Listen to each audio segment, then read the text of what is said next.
Gracias. Bueno, pues un cordial saludo nuevamente para todas. De verdad que estoy muy contenta. Las personas que me conocen saben que a mí me gusta mucho compartir la palabra, que nos contemos cómo vamos, qué estamos haciendo, cómo va nuestra vida, porque allí yo siento que tenemos un conocimiento esencial de esto que es el vivir. Hola, mi preciosa, ¿cómo estás?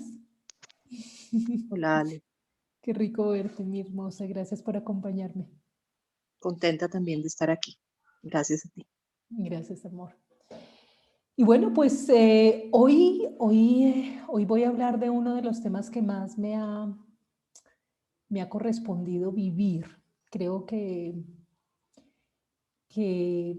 este momento donde yo me convierto en partera, pero desde antes, con los pospartos de mis hermanas, con todo lo que yo veía alrededor, siempre fui muy curiosa de qué es lo que le puede estar pasando a una mujer, a una familia en el posparto. Y bueno, la vida me ha llevado a investigar desde mi piel y desde el compartir, ¿sí? Este ciclo, este ritual, esta experiencia transicional, la voy a llamar así. Definiendo la experiencia transicional con la palabra en sánscrito que es bardo. Cada vez me gusta más hablar de la maternidad como un bardo. Del bardo hablan mucho los tibetanos y los budistas. Y ellos hablan del bardo como una experiencia transicional y de hecho ellos tienen clasificadas distintas bardos. Ellos hablan inclusive de 6 bardos. Ellos hablan de que el nacimiento y la vida es un bardo ya y que la vida misma es un bardo. La muerte es otro bardo, ¿sí? Hay otro bardo que es el dharma, que es lo que pasa después de la muerte, y sigue el bardo de la existencia. Y bueno, ahí como en esos afectos que yo le tengo al budismo, cuando lo definen como una experiencia transicional, a mí se me asemeja muchísimo a lo que pasa con la maternidad y la paternidad, porque hay un antes y un después de la maternidad y de ser padre, pero más aún, hay un antes y un después de cada hijo. La maternidad no es una sola, ¿sí? Cada hijo trae una experiencia nueva. Las mujeres que parimos en los tiempos de cada hijo somos mujeres distintas. Después de que hemos dado a luz, ¿sí? También tenemos que morir a distintas cosas. Entonces esa experiencia transicional está llena y rica de muchísimas cosas que nos llevan y que finalmente nos invita a tejer sobre todo conciencia, ¿no? Entonces, pues así es que vamos a presentar el posparto como una experiencia transicional. ¿Y eso qué significa? Desde las últimas investigaciones que he estado como buscando, integrando desde la neurofisiología, que me parecen muy interesantes, que tiene que ver con esto que se llama la amígdala cerebral. Y también en esta charla de hoy, en esta masterclass, vamos a trabajar sobre qué hacer en un posparto, por supuesto, en el marco de una masterclass, ¿no? Vamos a comentar, vamos a contar qué pasa con eso, ¿sí?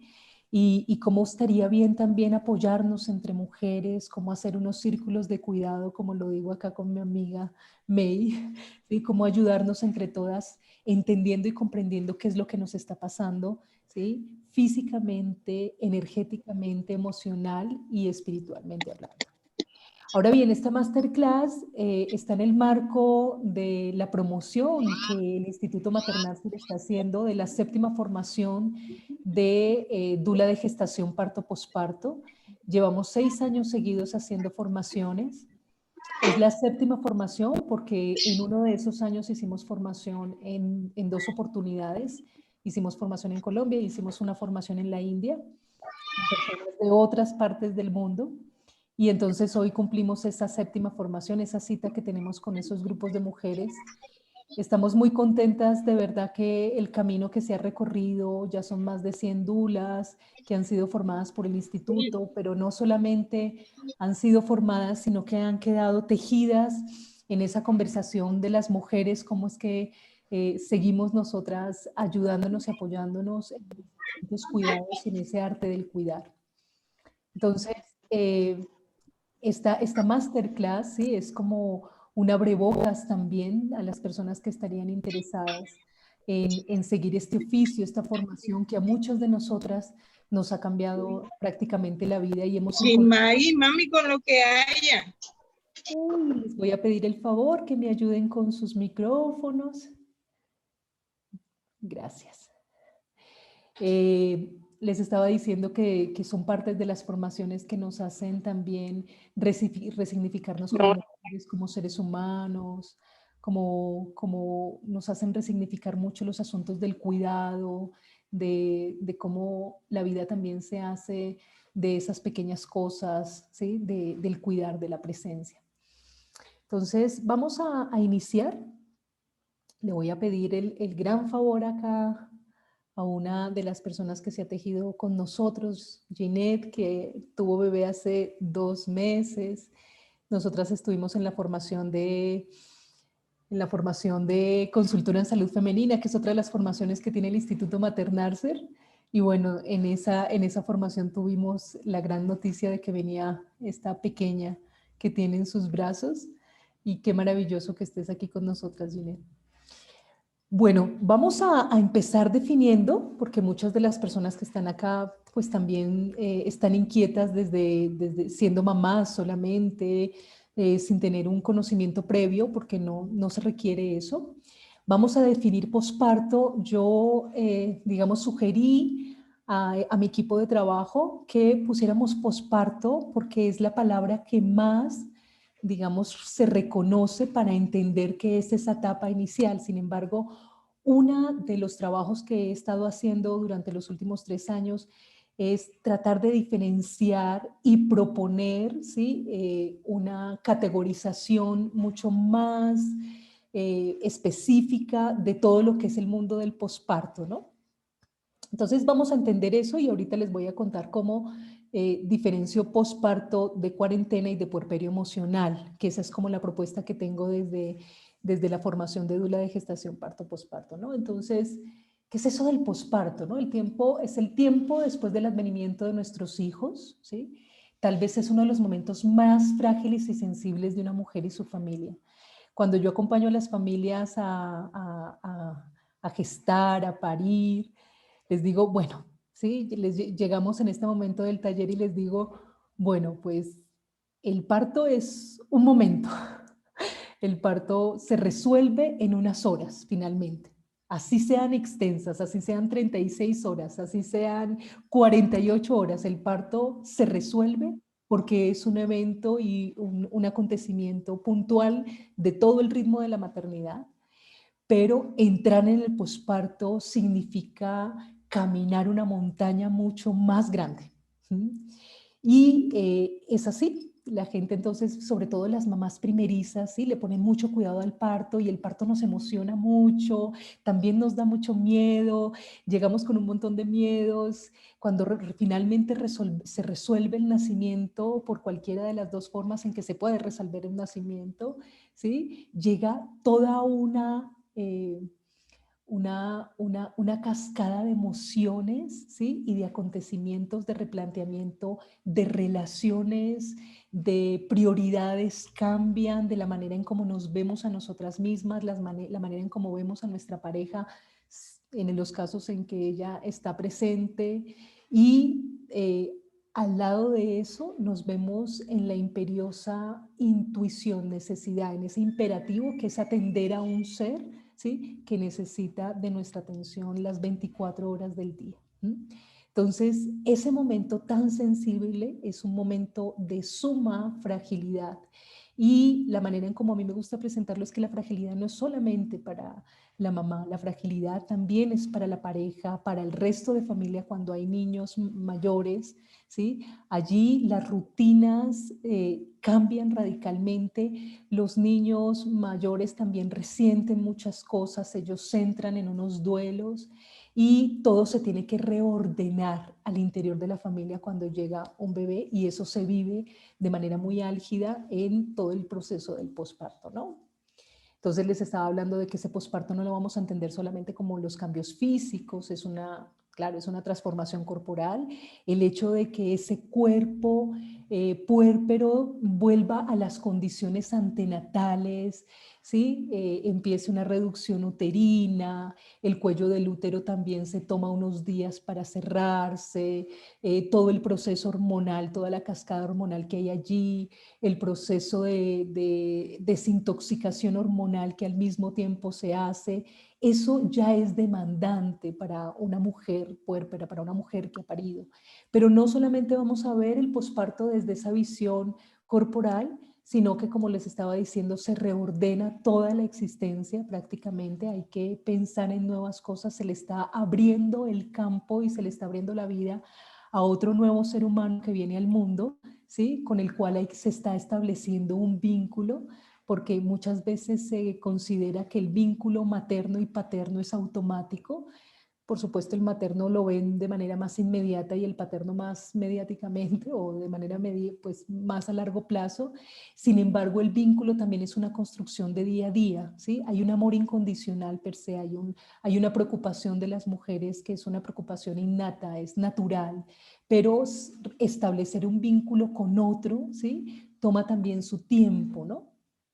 Entonces, todas estas condiciones hacen que este evento sea un evento trascendental para las familias, para las madres. Y como ya se los había sugerido, quiero que lo veamos como una experiencia transicional, como un bardo. Entonces, renombrando esto que es en términos generales el posparto, pues la invitación es a que hablemos de tres categorías distintas. Vamos a hablar de posparto, vamos a hablar de cuarentena y vamos a hablar de puerperio emocional. El posparto lo vamos a entender como esa recuperación física, ¿sí? Que más o menos se toma unas 6 semanas, que nos darían unos 21 días, y esa recuperación física la menciono y ya digamos que ya la mencioné al hablar de las condiciones antenatales del cuerpo, ¿no? Esto cambia, estos ciclos que yo doy o estos tiempos que doy cambia de acuerdo al tipo de parto que tuvo esa mujer, si fue una cesárea, si fue un parto que no cumplió con las expectativas mentales de la pareja y de la familia, si efectivamente hubo violencia ginecobstétrica, si hubo unas experiencias muy fuertes. Por supuesto, el cuerpo reciente y la recuperación puede llegar a estar un poco más elongada en el tiempo y entonces no son 21 días, sino 25 días, ¿no? Nuestros cuerpos no son máquinas, ¿no? Cada cuerpo se recupera de manera distinta, pero podemos hablar de esos 21 días como la marcación que hace la ginecobstetricia convencional para hablar de una recuperación, de que el cuerpo llega a un estado antenatal, ¿no? Y vamos a hablar de esos 41 días o de esa cuarentena, ¿sí? Hablo de 41 días porque nosotras las parteras, la gran mayoría de parteras, empezamos a marcar los 40 días un día después del nacimiento de los hijos. Entonces eso nos da unos 41 días y es el tiempo, ¿sí? Digamos, en que se readapta esa persona para entender que hay una nueva rutina, unos nuevos tiempos. Y entonces esa cuarentena es la combinación de la recuperación física con la recuperación emocional y con el establecimiento o el primer tejido de algunas rutinas de esa nueva vida. Es muy bello también entender los 40 días, ¿sí? Como el tiempo en que la mujer integra la experiencia de la gestación y entonces se entienden esos 40 días y se entiende un día por una semana de gestación. Eso es muy bello verlo desde la medicina tradicional indígena, porque entonces cuando una mujer, digamos, como entra en crisis, por ponerlo de alguna manera, entra en crisis en la semana, en el día 21, en el día 25, en el día 30, ¿sí? En donde hay un llanto que es muy difícil de parar, en donde hay grito, donde hay rabia, ¿sí? Casi siempre lo que hacemos las parteras es empezar a recoger la memoria de la gestación para poder entender y comprender qué fue lo que pasó en esa semana 21 o en esa semana 25, porque esa temporalidad se marca aquí. Ahí hay algo que se está resolviendo. Ahí hay un duelo que está pendiente, que se mostró en la gestación y que se vuelve a marcar en la cuarentena. ¿Mm? Entonces, acá la propuesta es mostrarles cómo nosotros podemos de distintas maneras. Les pido por favor nuevamente los micrófonos. Y vamos a ver más adelante, ¿sí? Con esta propuesta que les tengo hoy para que entremos en qué es eso de la amígdala, ¿sí? Para entender precisamente esto de las memorias y qué son los duelos que se están resolviendo, qué es lo que está pasando con el cuerpo, cómo allí hay una memoria que efectivamente se está expresando y está expresándose en ese calendario materno. Y bueno, digamos que la otra categoría que yo propongo es la del puerperio emocional, ¿sí? Que va desde esos 41 días donde cerramos la cuarentena, ¿sí? Y va hasta a los 6 meses en algunas mujeres, ¿sí? Tiempo en donde efectivamente, se los voy a mostrar más adelante, la inflamación de la amígdala ya se reduce un poco a nivel cerebral, pero también pueden pasar 2 años. Hay infinitas historias de mujeres que yo les podría contar, que yo también he escuchado de otras parteras, de otras amigas mías, en donde, ¿sí? Ese puerperio emocional se dilata en el tiempo. De hecho, yo quiero contarles que yo salí del puerperio emocional de mi hija Aymara, porque se juntaron los dos puerperios, creo yo. Yo creo que yo salí hace muy poco de allí, yo creo que salí hace más o menos unos 3 años, y eso cuenta más o menos unos 2 años y medio de edad de mi hija pequeña. Y bueno, yo recuerdo esa mujer que era en ese entonces y bueno, como hablo yo con una compañera, con una colega, le digo, pues tengo que responder por esa mujer que fui en ese entonces, desde la mujer que soy ahora, pero recuerdo que había mucha psicosis, había muchas cosas que resolver y esto se elongó en el tiempo y eso pasó también por una crisis de pareja muy, muy importante en la historia con mi compañero y todo nos da como resultado ese puerperio emocional del que nadie habla, ¿sí? Y es muy corriente cuando alguien y cuando una familia pide ayuda y cuando pide ayuda a la medicina convencional, la cosa se resuelve diciendo como son las hormonas, ¿sí? Por un lado, cuando se habla de ese posparto más temprano, o inclusive se habla de que la maternidad es así, simplemente, y que las mujeres nos dedicamos a nuestros hijos, que las parejas se abandonan y que prácticamente, eso hace parte de nuestro sistema de creencias, que las mujeres ya no somos iguales, ¿sí? Después de que tenemos a nuestros hijos, de que muchas cosas cambian en el matrimonio. Y bueno, digamos que eso que se dice en las comunidades, en la sociedad, es algo que todavía nosotros no hemos podido entender y comprender, pero sobre todo sostener. ¿Mm? Lo que nosotros no sabemos, ¿sí? Lo que no conocemos y no vemos, mucho menos lo sostenemos. Y hay un estado especial. Ahora, ese estado especial no es solamente para la mujer. En muchas ocasiones, el estado especial también es para los hombres, ¿sí? Hay una crisis de sentido, hay una reestructuración del yo después de que llegan nuestros hijos y eso lo atribuyen al cansancio, al estrés, a las hormonas, al hecho de que una mujer que está lactando no menstrua, ¿sí? Y que digamos que entra también en toda una carrusel de emociones, bueno, como que pasan muchas cosas que no se han levantado ladrillo a ladrillo para poder comprender qué es lo que está pasando realmente con nosotros en ese momento. Dentro de ese posparto, que ya les mencioné que podrían ser más o menos unas 21 días a 25 días, allí hay también unos posparto, dentro del posparto hay una clasificación del posparto, nosotros hablamos junto con los médicos ginecobstetras convencionales, ¿sí? Lo atribuimos a ese conocimiento ahí.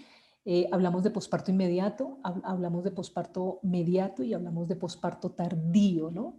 El posparto inmediato son esas primeras 24 horas que se surten después de la salida de la placenta y digamos que hay unos cuidados muy especiales desde los proveedores de salud, desde las parteras, desde las enfermeras, dependiendo en dónde se ha hecho o se ha realizado el parto, que atienden de manera eficaz en lo posible, ¿sí? Ese posparto inmediato que tiene que ver con entrar a una normalidad, ¿sí? Y entrar a como una línea en donde el riesgo es mínimo y está íntimamente relacionado con la involución uterina, con el tejido del lecho placentario, con el nivel de sangre que mamá ha perdido, con la recuperación, con los líquidos, con esa gran medicina que es que ese bebé se vaya a esa teta y esa relación con ese bebé, esa teta, ese amamantamiento también produce una liberación de hormonas que precisamente aseguran esa salud tanto de mamá como bebé, ¿no?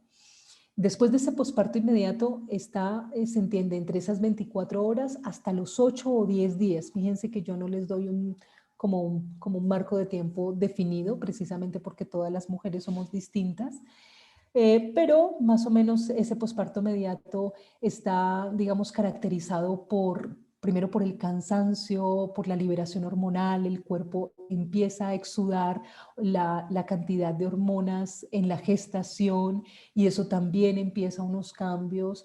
Allí también hay que entender que el sistema endocrino, el sistema nervioso y el sistema inmunológico actúan como una trenza y en ese sentido hay una crisis del sistema que está restableciendo digamos, las condiciones antenatales, hay una gran sudoración, se sigue con sangre, hay mucho cansancio, los días y las noches son iguales, hay toda una adaptación entre esa triada que es madre, bebé, papá, cuando están el papá en estos casos, o la compañera en los casos de las familias homosexuales, ¿sí? Allí hay una triada que se tiene que acomodar, ¿sí? Pero responde también a unas condiciones físicas muy específicas. Y eso se atiende desde el dulaísmo, desde la partería, con plantas, con masajes, con descanso, con diálogos, con mucha presencia y tratar de cuidar muchísimo la tranquilidad del escenario en donde se está viviendo ese evento, ¿no? Y ese posparto tardío va más o menos del día 10 al día 21, en donde las mujeres tienen mayor movilidad, en los casos cuando no hay una cesárea. Las mujeres se pueden mover muchísimo más, van sintiendo su cuerpo, van reconociendo qué fue lo que cambió. Eventualmente hay muchísimos dolores en el suelo pélvico o en partes de la cadera. A veces se presentan dolores en alguno de los huesos del isquión.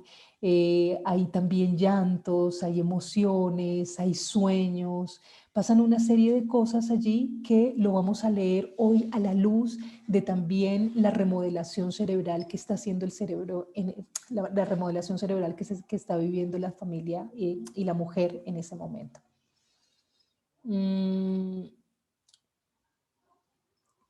Entonces, diferenciando todavía en el orden de la diferencia, estoy atendiendo el posparto con su clasificación, ¿sí? Como con su subclasificación, y vamos a entender la cuarentena como el lapso que vive la familia para adaptarse a una nueva vida. Este proceso de adaptación pasa por la atención a los cuidados físicos, pero también es un estado de observancia que la familia, ¿sí? Se le invita a asumir, ¿no? Es un estado de atención para que observen sus emociones, vivan las emociones, las experiencias del autocuidado, se reconozcan en el proceso de maternar y construyan un tejido de aprendizaje con el que viene cada bebé a su familia desde su gestación. Es un periodo que necesita mucha intimidad, muchísimo respeto, necesita recogimiento. Son 40 días que revive el tránsito por esas 40 semanas de gestación, como se los mencionaba. Son 40 días que permiten tener una conciencia de los nuevos hilos con los que hay que seguir tejiendo la misma existencia, ¿no? Y está ese puerperio emocional, ¿sí? Que digamos que en curso está la conceptualización de ese puerperio emocional. Fíjense que si ustedes buscan en distinta literatura se van a dar cuenta que en la literatura no hay una diferencia entre hablar de posparto, puerperio y cuarentena. ¿Mm? Y eso se usa de manera, ¿sí? Como lo usa cada cual, para referirse a lo mismo. Esta invitación de recategorizar esto, o de categorizarlo mejor, tiene ese propósito de que lo diferenciemos para entender cuáles son las fases que está viviendo esa familia, para desde ahí atenderla, ¿sí? Y poder ampliar nosotros como esa mochila de medicinas para poder acompañar estos procesos. Entonces, ese puerperio emocional, en algunos de los casos todavía está acompañado de algunos síntomas físicos, por decirlo así, pero sobre todo ese puerperio emocional es la entrada a una reordenación, una reorganización de la vida. Esa reorganización de la vida pasa por plantearse cosas muy fundamentales, como yo quiero seguir viviendo esta vida. ¿Cuál es el aprendizaje que me trae este hijo? ¿Quiero seguir haciendo lo que venía haciendo? ¿Mm? Miren, muchas mujeres con las que he estado acompañando en este puerperio emocional replantean su existencia, y entonces han salido de ser gerentes de distintas compañías y se han convertido en otra cosa, ¿sí? Ahí hay una reordenación, una reorganización bastante interesante, en donde específicamente la mujer, especialmente la mujer, eh, eh, replantea muchísimas cosas con respecto a su placer, a lo que necesita, a su sexualidad, a la manera en cómo quiere seguir viviendo la vida en adelante, ¿no?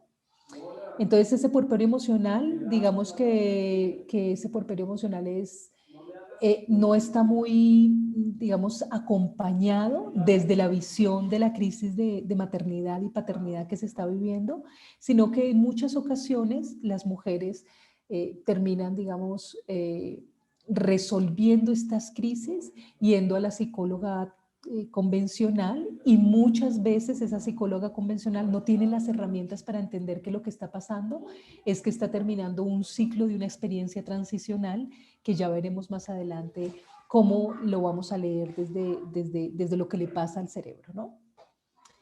Aquí en este contexto me gustaría muchísimo que nos pudieras contar, Ginette, si estás todavía con nosotras o si tuviste que ir a atender a tu pequeña o si Aquí estás... estoy todavía.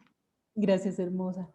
Cuéntanos cómo te ha ido en estos 2 meses, qué ha pasado contigo. Tú ya eras mamá, ¿sí? Cuando llegó tu pequeña, pero ¿cómo has vivido este posparto? Con mucho caos, o sea, esto es caótico. Se juntó el posparto de la bebé que tiene 2 meses con el hecho de que Jerónimo está en su etapa de 2 años y medio terrible, dejando pañal, celoso por la hermana, pero también como feliz.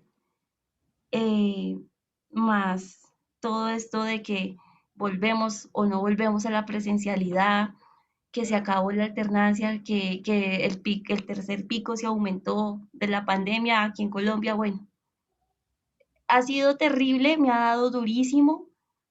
No tuve, yo soy dula, pero uno no se puede dulear uno mismo. Es necesario el acompañamiento de otra dula. No tuve esa fortuna. Me quedé con las ganas de recibir el masaje de cierre de cuarentena. Se lo enseñé a mi esposo para que me lo hiciera a mí, pero el resultado solo fue que recogí frío, él no pudo hacerme el masaje porque se embolató. Y aquí estoy esperando el masaje. Estamos cansados, no hemos podido dormir bien. Ujú. Mi expresión cambió, la expresión de mi rostro yo siento que cambió porque mantengo así como con el ceño fruncido, o sea, me siento como una señora ya muy mayor, muy grande. Yo no era así. Es terrible, o sea, Jerónimo requiere una cosa, la bebé llora cuando uno está durmiendo, el otro va y lo despierta y así, o sea, Ujú. depresión, he estado con depresión, uy, una cosa horrible, o sea, una cosa horrible, con ganas de llorar sin saber por qué, tal vez era porque había luna llena, no sé. Ya no me motivan las mismas cosas que me motivaban antes, a veces como desilusionada, como decepcionada. me da pena decirlo, bueno, de mi pareja, pero él es una persona maravillosa, pero y no entiendo por qué hay cosas que como que yo digo, "Oh", como que no, o sea, por ejemplo, el hecho de que yo le haya enseñado cómo es el masaje y él no haya sacado un tiempo para hacerme algo tan importante, entonces sí, uno definitivamente ya no es la misma mujer de antes, o sea, yo ya no soy la mamá de dos, ya no solo son dos hijos, sino ahora con la bebé son tres, y es terrible, o sea, yo digo, ¿en qué momento se acaba esta etapa? ¿En qué momento ya como que mi vida vuelve a la normalidad un poco?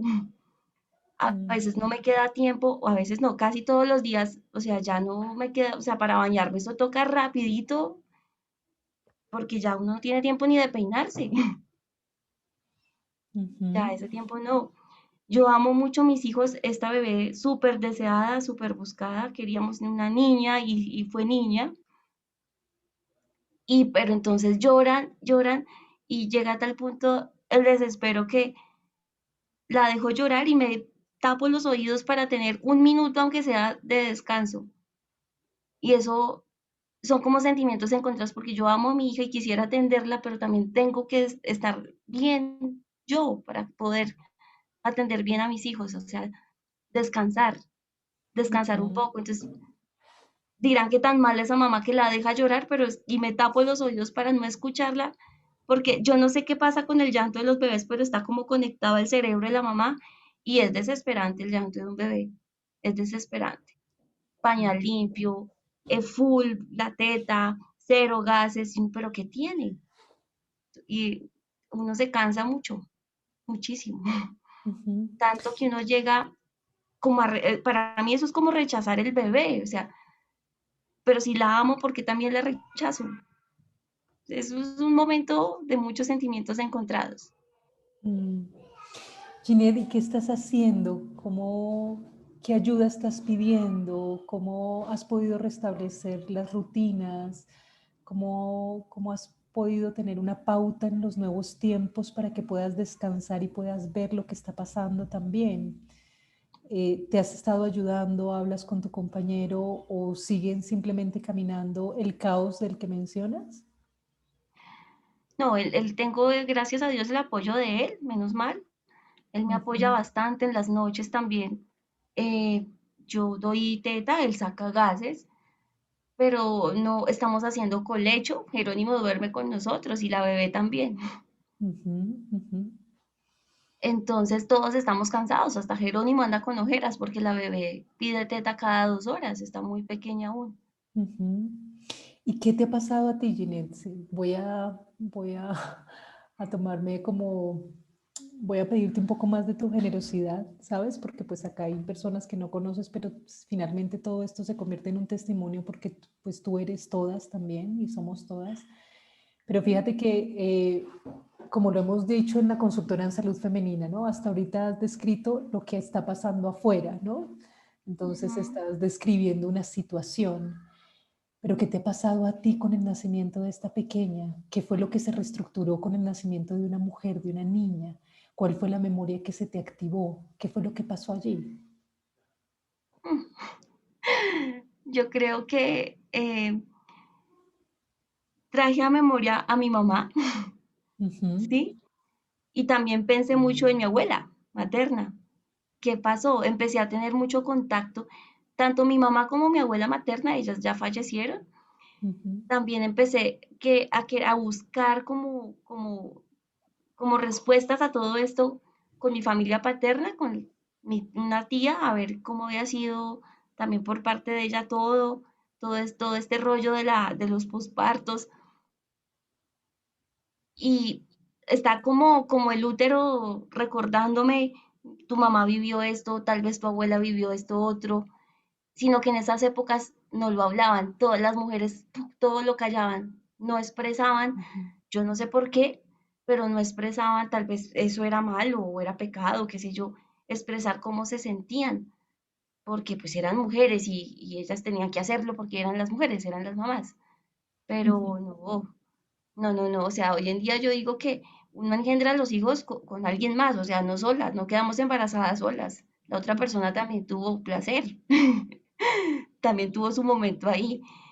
y es como eso, como equilibrar eso tal vez que no vivieron mis antepasadas, como que ya ahorita es más permisivo expresar esto y decir, mire, esto no es del posparto, no es solo de la mamá, porque a no ser que haya decidido ser mamá soltera por X o Y, no sé, pero esto es algo que no lo podemos vivir solas, necesitamos apoyo. En mi caso, pues tengo una pareja, tengo mi pareja, mi esposo, pero y las que no, yo digo, terrible, terrible las que no tienen ese apoyo.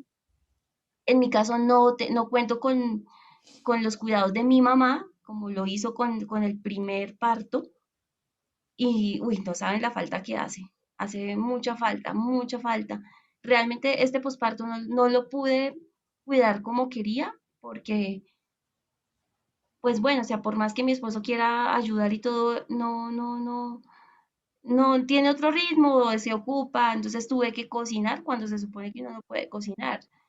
Al tener a Jerónimo también que usa pañales aún, eso se vuelve, o sea, no tuve derecho a tener el posparto que quería, mejor Ujú, dicho. ujú, Siento que me lo debo, estoy en deuda. Por si ujú. de pronto aún puedo algún día hacerme el masaje de cierre, lo voy a hacer cuando pueda. Mm, Aquí hay unas Entonces, manos, Ginette. sí, Bueno, pues me voy a quedar con el permiso tuyo de ese extrañamiento y eso que extrañas a tu madre, a tu abuela, a esa presencia femenina, a esa presencia casi silenciosa pero poderosa, ¿sí? Que hacen las madres al lado de sus hijas, ¿sí? Y tal vez por eso lo ves más terrible ahora, por eso tal vez todo es caótico, por eso no hay un principio ni un final, porque está exacerbada el recuerdo, vamos a diferenciar ahorita recuerdo de memoria, ¿sí? Pero está exacerbada el recuerdo de tu madre, de ese duelo que está ahí todavía haciéndose, ¿sí? Porque un duelo no tiene tiempo, Ginette, ¿sí? Un duelo es el tiempo que cada uno de nosotros tome para integrar el aprendizaje y la experiencia, ¿no? Y es muy importante entender y comprender que tú estás en un duelo de muerte de mamá y que eso sale allí y que por eso de pronto pues todo lo ves como lo has mencionado con esa palabra que te invito a que la recoloques, que es terrible. Vamos a hablar de desafiante, Ginette, ¿sí? Vamos a hablar de poderoso, ¿sí? Para empezar a cambiar también eso, para que esa magia que tenemos Ah, con es las ella. palabras Ah, no. nos permitan también cambiar la realidad, ¿no? Gracias, Ginette, por tu compartir. De verdad, es muy, muy valioso que nos hayas contado tu historia en este contexto para saber, ¿no? Para un en vivo y en directo de lo que estás viviendo. Te abrazamos. Tú sabes que gracias. aquí hay unas manos para hacerte ese cierre de cuarentena Mm, y busquemos, pide ayuda, mi hermosa, aquí estamos. No sé dónde estás ahorita viviendo, pero algo podemos hacer para ponerte ahí una dula para que puedas hacer el cierre y puedas pasar también ese, ese rito de paso que es tan importante para que tú recoloques, reordenes una memoria y sigas adelante, ¿no? Entonces, pues aquí estamos, ¿no? Muchas gracias por permitirme expresarme. Es importante que todas sepamos que esto es de apoyo entre todas, nos necesitamos, ¿no? Esto no es algo que se pueda vivir, uno, pues, como lo hacen algunas muy modernas, como que sí, tuvieron un bebé y ya, al otro día están trabajando, no, hay que hacer el cierre, hay que vivir esos 40 días como deben ser. Mm. Sí, y como deben ser es dejarse caer, ¿sí? Y dejarse caer para ver qué es lo que trae eso, ¿no? Entonces, fíjate que ese tiempo, ¿sí? Que lo puedes llamar posparto, cuarentena, puerperio, ¿sí? O puedes integrar la clasificación que yo te invito a que hagamos, pero ese periodo, como te lo invitaba a decir a ti, a Ginette y a todas las personas que nos están acompañando, vamos a llamarlo de desafiantes, ¿sí? Me parece una palabra, cuando yo pienso en la palabra desafiante, me imagino cuando he subido montañas, por ejemplo, o cuando he hecho una búsqueda de visión, que son 4 días sin comer y sin beber, ¿sí? Que uno dice, oh, espera un momento, ¿de dónde voy a vérmelas conmigo misma en esa cita, ¿no? Pero ese desafío, llamémoslo así, no es solamente para la madre, también es para el padre y también es para la dula. Por eso las formaciones de dula de gestación, parto, posparto que nosotros trabajamos, pues es de larga duración, es una formación de 120 horas y de hecho invitamos a que las dulas sigan formándose, ¿sí? Y sigan investigando sobre eso, porque siento que uno tiene que tener varias cosas en la mochila para poder acompañar estos procesos de las mujeres, ¿no? Ahora, es bien importante entender en qué consiste ese desafío, ¿no? Y entonces ahí vamos a comprender qué está pasando desde el punto de vista neurológico, físico, emocional y espiritual. Y hay una cosa que me llama o que, digamos, como que me pareció importante compartir con ustedes en el contexto de esta masterclass, y es hacer una comparación entre el posparto y los procesos de duelo, ya que yo estoy en proceso de duelo. Mi padre el viernes cumple un mes de muerto. Y entonces me puse a investigar, ¿sí?, qué le pasaba a esa amígdala en este proceso que estoy viviendo yo. Y me fui con la gran sorpresa que la remodelación de la amígdala es casi igual en los procesos de duelo que en el proceso de posparto. ¿Sí? Entonces, fíjate que ahí al final de la masterclass quiero hacer esa comparación, ya que esto es lo que también estoy viviendo yo. Y es una comparación que voy a hacer porque creo que amerita, ¿sí?, hablarlo para saber de qué estamos, qué es lo que estamos nombrando y qué es lo que tenemos que construir como cultura y como sociedad a propósito del cuidado y de la salud mental de todos nosotros, ¿no? Entonces, hay cosas que hay que mencionar, ¿sí? De pronto muchas personas lo saben acá porque son expertas, son mamás, son investigadoras, ¿sí? Pero hay que entender todo el cambio que hay en una mujer desde el proceso de gestación. Y no sé si todas tienen claro que, por ejemplo, nuestro cerebro se reduce en un 7% de tamaño en el proceso de gestación. Entonces, se dice, ¿no?, que las mujeres en gestación son despistadas, se les olvida todo y todos nos reímos y decimos, jaja, así es, son las hormonas y todo es a las hormonas y esa palabra hormonal se convierte como en una cesta de basura donde todo lo botamos ahí, porque ha sido una explicación inclusive médica, científica, y con eso estamos tranquilos, ¿no? ¿Sí? Tratar de entender lo que le está pasando a una mujer y decimos, pues es la revolución hormonal que está viviendo en la gestación. Pero ¿qué es lo que realmente está pasando? Yo me pongo a pensar cuando el cerebro disminuye un 7% de su tamaño. Y claro, la respuesta también desde la medicina y también desde la ciencia es que el cerebro se reduce porque en ese momento el cuerpo está atendiendo otro tipo, ¿sí?, de necesidades. Ahora, la reducción del cerebro no incluye la pérdida de capacidades cognitivas. El cambio del cerebro es que la atención de la memoria está en otra parte. Las prioridades están en otra parte, se está desarrollando no solamente el cambio físico que tenemos las mujeres cuando gestamos, ¿sí?, sino que ahí es donde estoy apuntando como toda la masterclass, es qué es lo que está pasando en términos de memoria a todas las mujeres que estamos gestando. Y bueno, allí hay muchas mujeres que ya conocen, digamos, como mi propuesta, mi palabra, mi caminar en términos de la maternidad y la paternidad. Y para mí, cuando un hombre y una mujer gestan y traen un bebé al mundo, ¿sí?, sobre todo lo que está pasando es que se está aconteciendo un evento de orden espiritual y energético muy poderoso, ¿sí? Claro, para nosotros es muy usual ver a las mamás con sus bebés, ¿sí? Y ni que yo en este oficio que me dediqué a acompañar mujeres con bebés pareciera como si fuera muy usual, ¿no? Y entonces, sí, la reproducción es algo como pareciera como si fuera espontánea, pero no redimensionamos lo que efectivamente está pasando, que es que otra alma está llegando y un alma de un ser humano está entrando al mundo.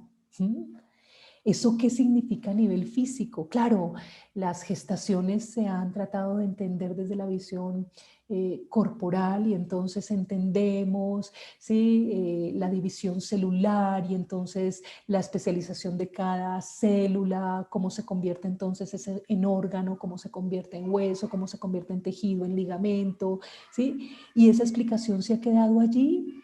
Y esa explicación nos ha hecho perder de vista, siento yo, ¿sí? La, la magnificencia y el milagro de lo que significa traer otro ser humano al mundo, en donde lo que se gesta no solamente es un cuerpo, sino que lo que se gesta es una correspondencia familiar, lo que se gesta también es un alma, lo que se está gestando es una memoria espiritual, lo que se está gestando es un nuevo ser humano que viene, ¿sí?, con un carácter y con unas condiciones especiales para vivir como su propio regalo, ¿no? Entonces, esa disminución del cerebro obedece, y eso también está dicho por la ciencia, obedece a que el cuerpo está en otra atención, están pasando otro tipo de cosas y el cuerpo necesita equilibrar la energía que está finalmente invertida en la construcción no solamente de un cuerpo, sino en el sostenimiento de una memoria. En el posparto hay una remodelación de la amígdala. Acá este tamaño del cerebro es referido desde la gestación, pero cuando una mujer ha parido, cuando sale la placenta, existe una remodelación en términos de la amígdala cerebral. Hay una inflamación. Hay unos estudios muy importantes en distintas universidades de Canadá y en algunas universidades de Australia, en donde también ellos quisieron ir más allá de ese enunciado de que las mujeres liberan oxitocina y entonces están también liberando prolactina y también hay una disminución de estrógenos y eso las ponen en unas condiciones especiales en el posparto. Esas investigaciones se fueron un poquito más allá con el gran descubrimiento o la gran sorpresa de que efectivamente en la amígdala hay una inflamación, ya vamos a entender por qué se inflama la amígdala, y esa inflamación no solamente la viven, la experimentan las mujeres que han parido, sino las personas que se ponen al cuidado del bebé. Y este experimento lo hicieron con una pareja homosexual que había, digamos, ¿cómo se dice eso? Hecho una maternidad subrogada, es que se llama así, con una de sus amigas en Canadá.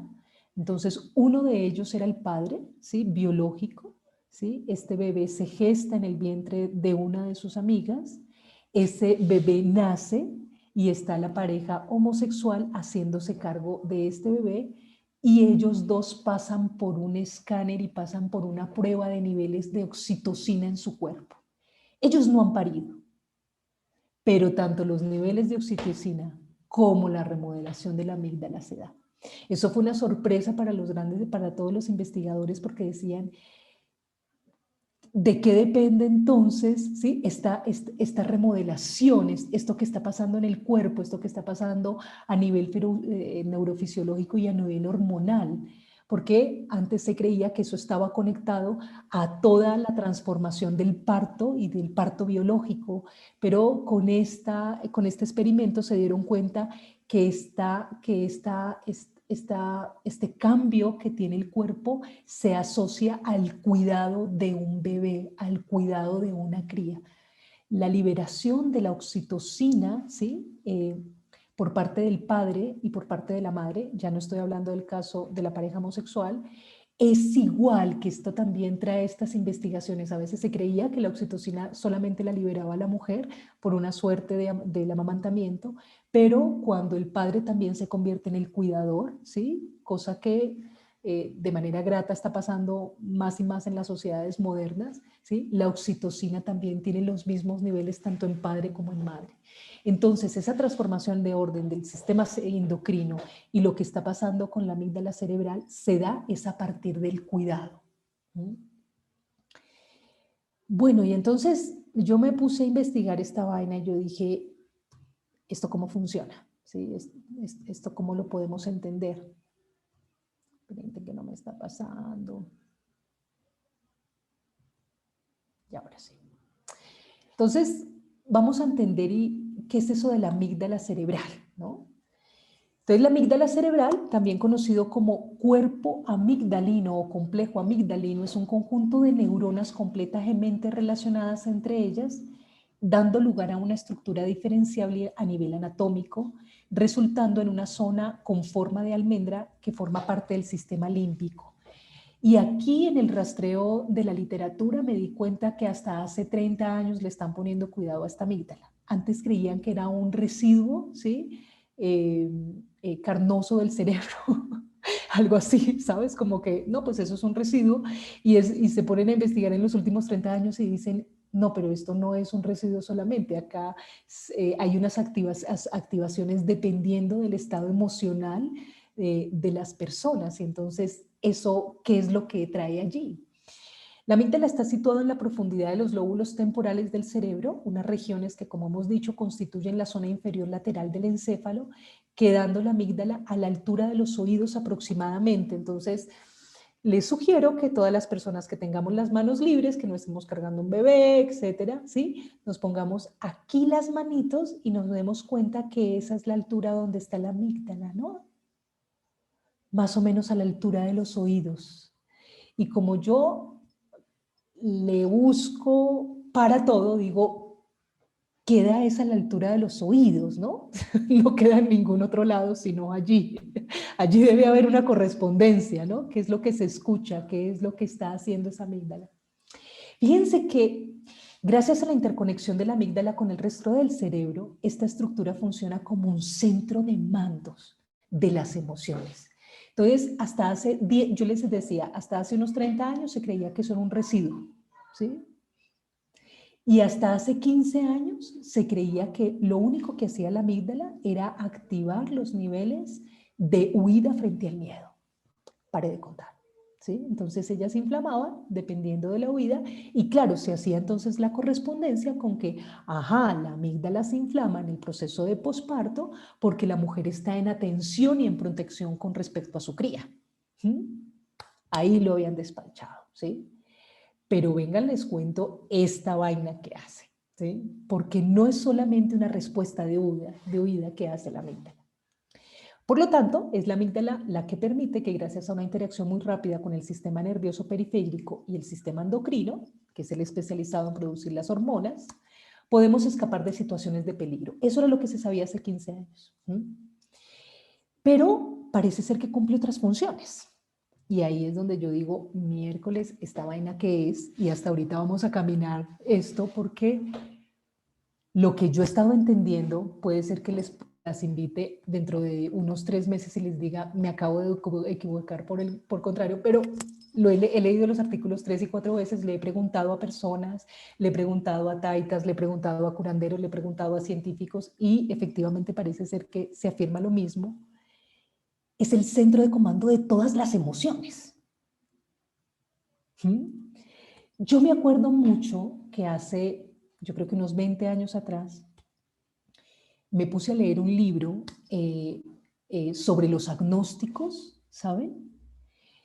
Mi primera formación es filósofa, bueno, primero estudié Derecho y Ciencias Políticas, después me puse a estudiar Filosofía, entonces por eso yo pues leí antes esa literatura, ahora mi literatura es más de otra, pero en esos 20 años tenía un libro sobre Hermes Trismegisto, ¿sí? Y Hermes Trismegisto hablaba mucho sobre una perla, ¿sí? Les estoy hablando de hace muchísimo tiempo, de los primeros cristianos, de los cristianos primitivos, de los agnósticos. Y estos personajes hablaban de que en el centro del cerebro había una perla, ellos le llamaban la perla, y en esa perla se guardaba toda la memoria del que venía. Toda la memoria de la manera en cómo habían vivido las cosas, cómo se percibía, y acceder a través de meditaciones y de trabajos con la sexualidad, a través de trabajos de la kundalini y de respiraciones, se podía acceder a esa perla, ¿sí? Para poder, digamos, iluminarse, digámoslo así. porque allí se podía encontrar, ¿sí? Como todo ese tiempo pasado, presente y futuro, porque era el receptáculo de una memoria y no de una memoria individual. Les estoy hablando de Hermes Trismegisto, no les estoy hablando de la amígdala cerebral. Pero claro, ya te voy a dar la palabra, May. Cuando yo me pongo a leer hace unos meses sobre la amígdala cerebral y empiezo, se le empiezan a uno traer como toda la historia, ¿sí? Como yo por algo leía a Hermes Trismegisto y me llamó tanto la atención lo de esa perla de los que ellos hablan, ¿no? Entonces empiezo yo ahí a tejer qué es lo que hay ahí, ¿sí? Que hasta ahora estamos entendiendo y comprendiendo, porque esta activación de la amígdala como memoria, ¿sí? Requiere unas prácticas de cuidado que se han perdido y que ancestralmente, ¿sí? Se sostenían, bien sea en la India, en la medicina china, en las respiraciones, en el tantra, en la medicina tradicional indígena, ¿sí? Miren, cuando se toma remedio de yagé o ayahuasca, como ustedes lo quieran nombrar, ¿sí? Parece ser que una de las activaciones es la de la amígdala. ¿Ah? ¿Y qué pasa con una exploración más allá de la conciencia? Llega el tiempo y se ve el presente, el pasado y a veces el futuro de lo que va a pasar. Entonces, quiero que vayamos tejiendo esto así pequeñito porque les estoy hablando de maternidad, les estoy hablando de posparto y les estoy hablando de algo que ustedes pueden encontrar, ¿sí? Dentro de la literatura científica de lo que pasa en esa remodelación en el posparto. May, tienes la palabra, preciosa. Gracias, no, estoy aquí alucinada, completamente. Tengo como la pregunta de si esta glándula cerebral es la misma, la amígdala cerebral, ¿es la misma glándula pineal? ¿O son No, distintas o hay son diferenciación? distintas. Claro, hasta hace unos 12 años la atención se fue hacia esta, pero esta es distinta. Esta es distinta, que esa es la palabra, pero son distintas, ¿sí? Esta estaba ahí, está apareciendo así como que no quiere la cosa, ¿sabes, May? Y uno dice, wow, ¿esto qué es? Porque claro, ahorita hay meditaciones que activan la pineal y hablan mucho de eso. Y aquí llega esta señora, ¿sí? Sentada en los duelos, sentada en los pospartos, sentada en los momentos fuertes. Ella es la que se inflama, la que a partir del cuidado empieza unas elaboraciones y unas inflamaciones, porque es que además se inflama, ¿sí? Y uno dice, ¿qué es lo que está pasando? Y muchos investigadores están haciendo cosas muy chéveres allí. Entonces, fíjense lo que hace esta amígdala cerebral, que es distinta a la pineal. El tamaño de la amígdala, pónganle cuidado a esto, que esto también me sorprende mucho, el tamaño de la amígdala depende del grado de socialización o la inteligencia emocional que se tenga. Es decir, a mayor interacción y a mayor inteligencia emocional, ¿sí? Mayor es el tamaño de la amígdala. Fíjense que hay unos estudios muy interesantes en donde las depresiones posparto ya diagnosticadas como depresión, porque una depresión no es una tristeza, no es un baby blue, ¿sí? Hay una diferenciación allí, hay unas condiciones de la depresión, pero se han escaneado mujeres en depresión posparto y la amígdala no se inflama. No se exacerba en el posparto. Parece que la inflamación de la amígdala, ¿sí? Requiere, digamos, unas condiciones, yo voy a decir una palabra, me voy a aventurar a decirlo, unas condiciones históricas de ese individuo, de cómo ha solucionado sus procesos, su inteligencia y sus emociones, ¿sí? Para lograr esta inflamación, porque la inflamación, en este caso, digo inflamación, exacerbación, como lo quieran llamar, pero hablo de inflamación no en términos de enfermedad, sino que ella se inflama, ¿sí? Y el tamaño cambia dependiendo de la inteligencia emocional que se tenga. A mayor interacción social, a mayor lenguaje compartido, a mayor amor, a mayor ternura, a mayor abrazo, a mayor ponerse en los zapatos del otro, ¿sí? Hay, digamos, como un sustento, una malla que hace que la amígdala se inflame en momentos tan fuertes como un duelo o como un posparto y encuentre las salidas. Es sí, es que no encuentro otra palabra ahorita, como una exacerbación de la memoria, en donde uno simplemente va y recoge allí lo que tiene que recoger para afrontar, ¿sí? El momento que estás viviendo en ese momento, en ese instante, ¿no?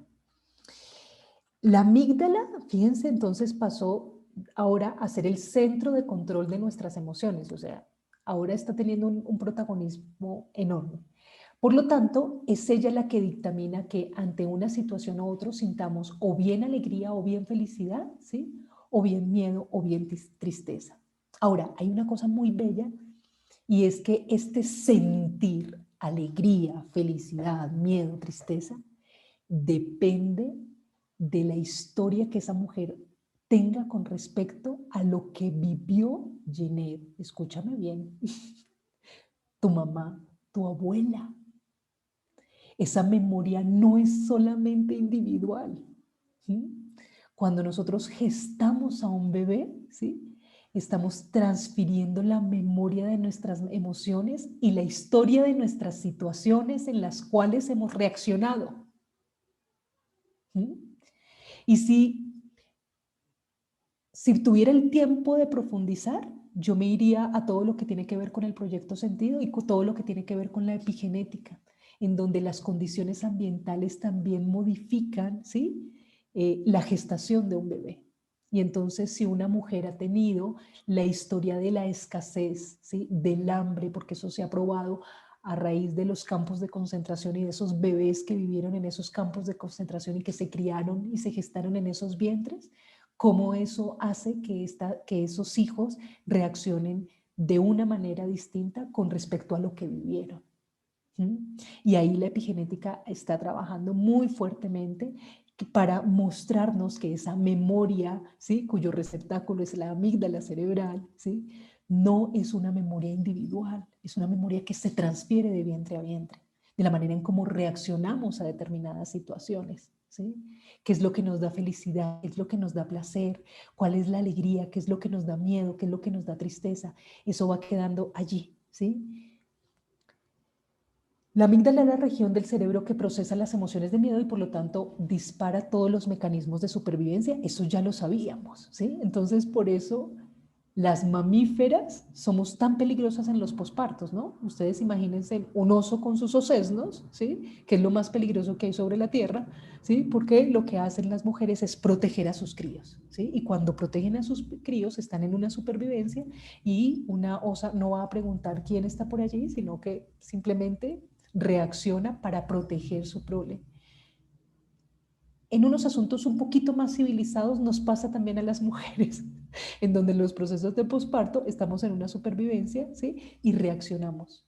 Pero esa reacción, lo que quiere, la novedad aquí con el asunto de la amígdala es que esa reacción no es una intuición ciega, no es una reacción, sino es una reacción ciega, sino que esas reacciones están mediadas, ¿sí? Por una historia de lo que se ha vivido, tanto personal como en términos de linaje. La amígdala vincula los recuerdos almacenados en el cerebro con las emociones que ese suceso nos hizo sentir. Por ello, la amígdala es responsable de que recordemos momentos buenos de nuestra vida con alegría, pero también de que los malos momentos sean recordados con dolor.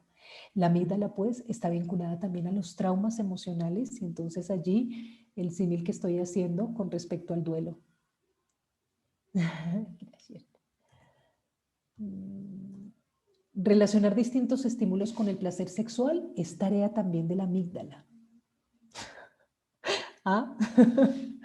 Entonces, fíjate todos los recuerdos, todas las taras, todo el sistema de creencias, ¿sí? Que activa o que se activa en la inflamación de la amígdala. ¿Sí?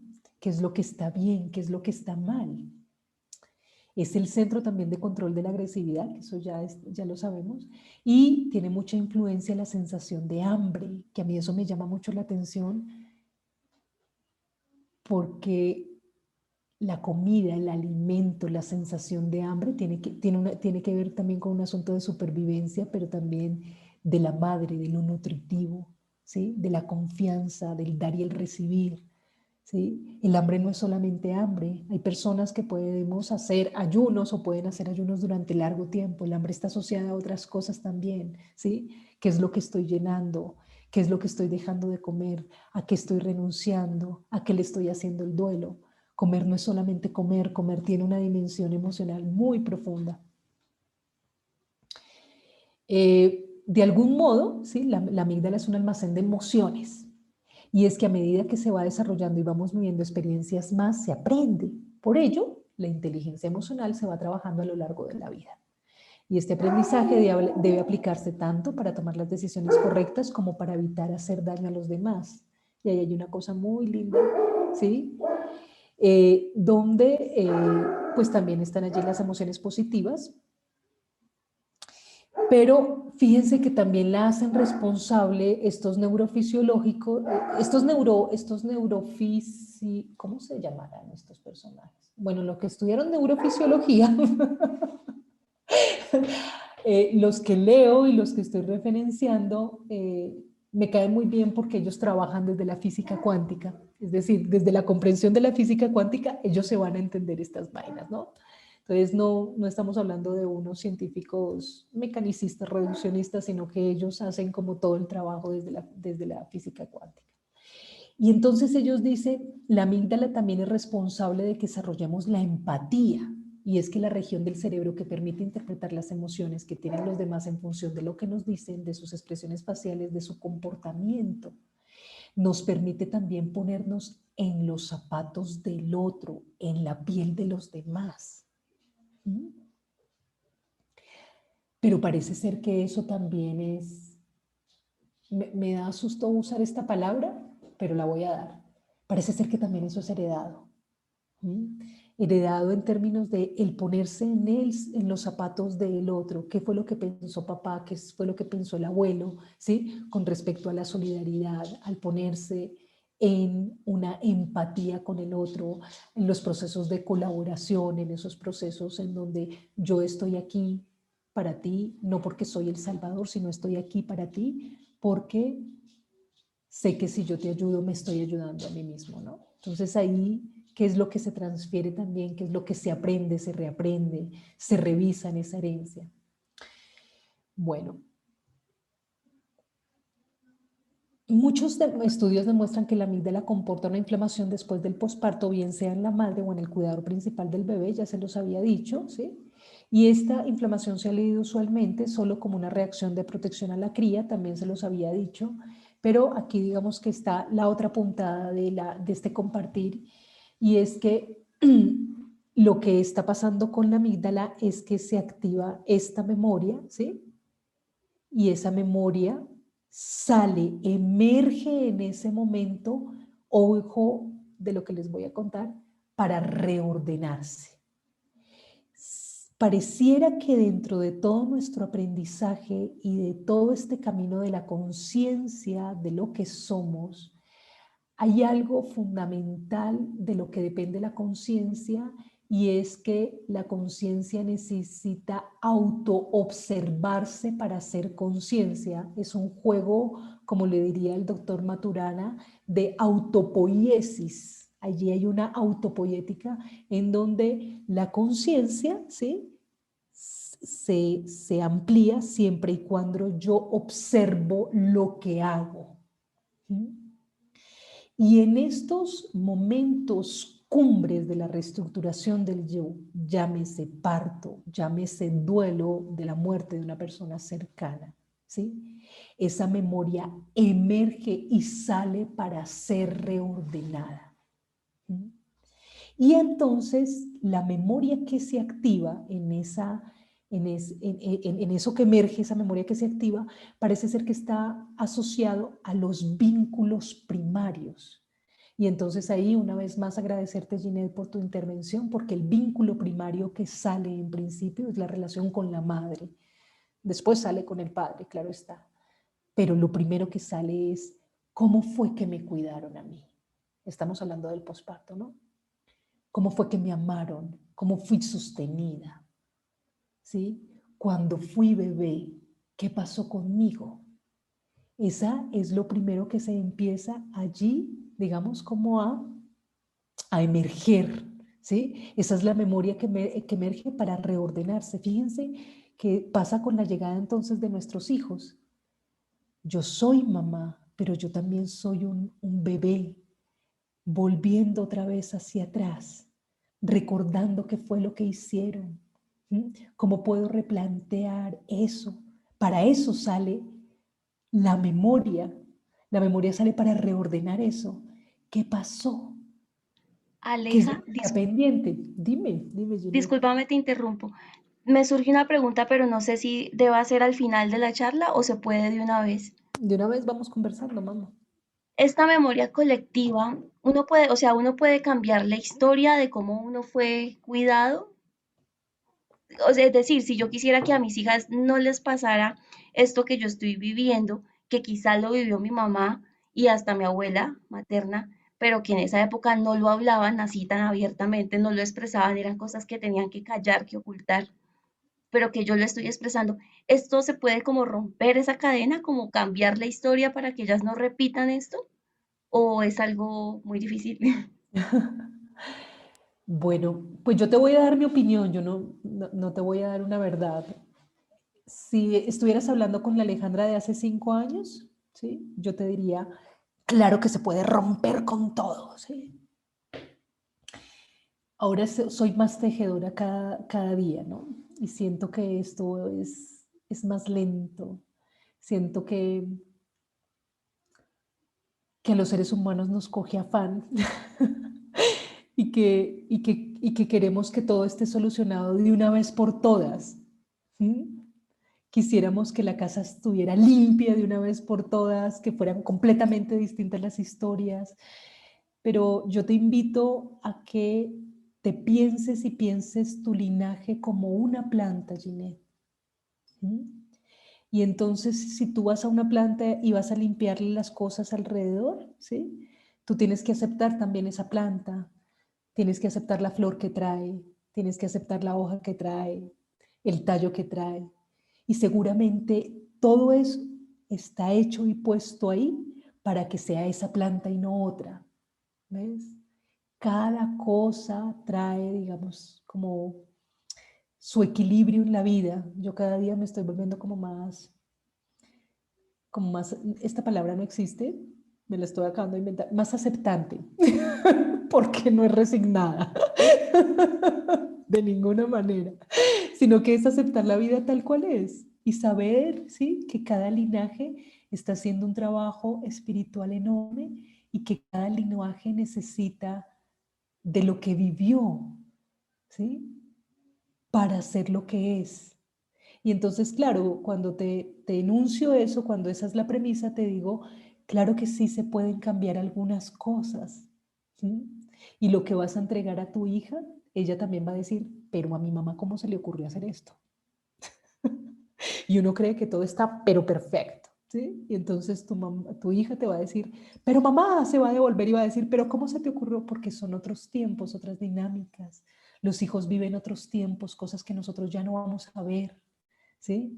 Entonces, si lo pones ahí en esa extensión del tiempo de no solo un individuo, sino el tiempo de la cultura, el tiempo espiritual, pues eso se te vuelve más grande y el bosque lo vas a ver mucho más grande, ¿sí? Entonces vas a entender y comprender y aceptar, ¿sí? Que el camino es despacio y que todos los muertos servimos de abono, ¿sí? Para lo que viene. ¿Sí? Y las pequeñas cosas, los pequeños cambios que hemos hecho sirven, ¿sí? Para las generaciones futuras y son pequeños cambios, no son cosas tan radicales, ¿sí? La Tierra no está haciendo maremotos ni terremotos todo el tiempo. ¿Sí? Los cambios son sutiles, el cambio de la Tierra es sutil, va capa a capa, ¿sí? Es poco a poco. Y lo mismo pasa con la conciencia de lo humano, va poco a poco, va descansando, porque uno quiere, bueno, vamos a resolver todo esto de la misma manera en como entonces uno quiere entregar un informe final para un trabajo. Y ya, que me paguen y ya. No, es poco a poco. ¿Qué puedo hacer? Y uno finalmente puede hacer pequeñas cosas, pero esas pequeñas cosas son grandes cosas.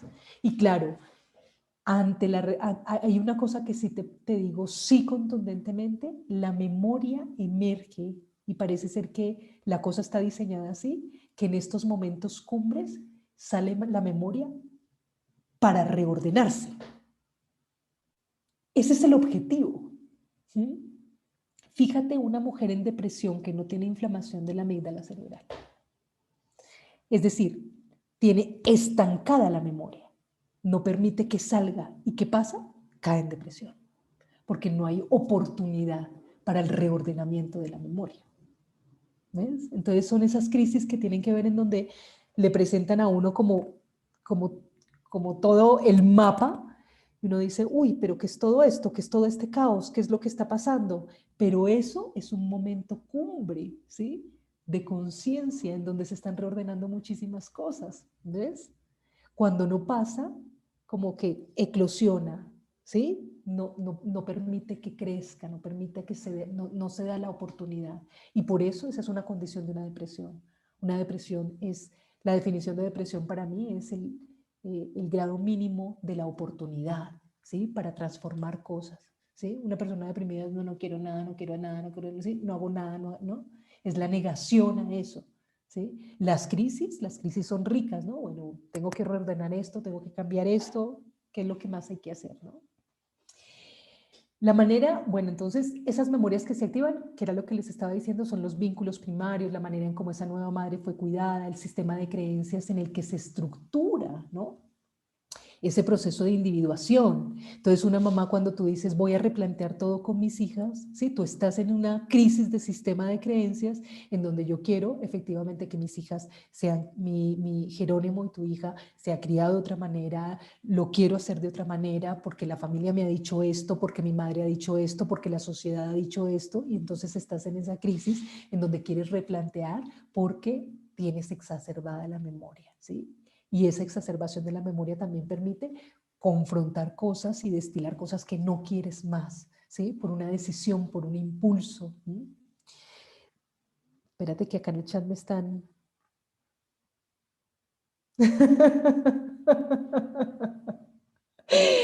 Por aquí mi Karen hermosa estaba haciéndome reír, gracias mi linda. Por ahí en el chat nos puso ahí algo para reírnos, ¿no? Y claro, también está el replanteamiento sobre qué es lo bueno y qué es lo malo, ¿sí? Ahorita tú me decías, muchas personas me pueden decir que soy mala madre porque yo amo a mis hijos, ¿sí?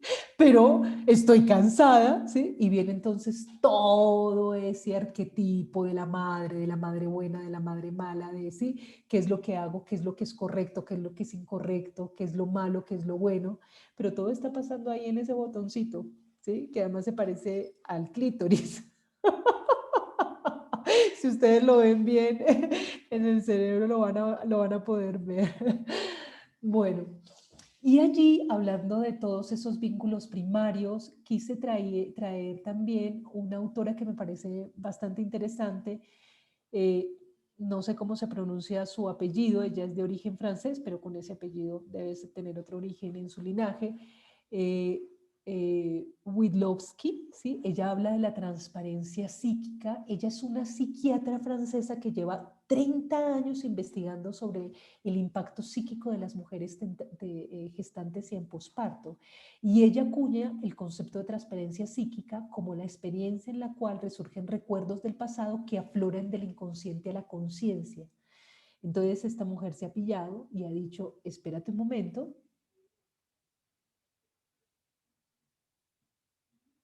ahorita te contesto, Yusmaira, ¿sí?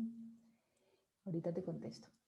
Entonces, claro, lo que quise ahí acuñar, no acuñar, sino lo que quise traer como tejido, entonces era, bueno, miren lo que está pasando con la amígdala a nivel neurofisiológico, y esta psiquiatra también ahorita nos está hablando de otro concepto que sería muy chévere ustedes que lo trabajaran. Ella tiene un libro editado en el 2007 que no se llama Transferencia Psíquica, ya no me acuerdo cómo se llama, pero el concepto es de transparencia psíquica, ese es el concepto que ella trabaja ahí.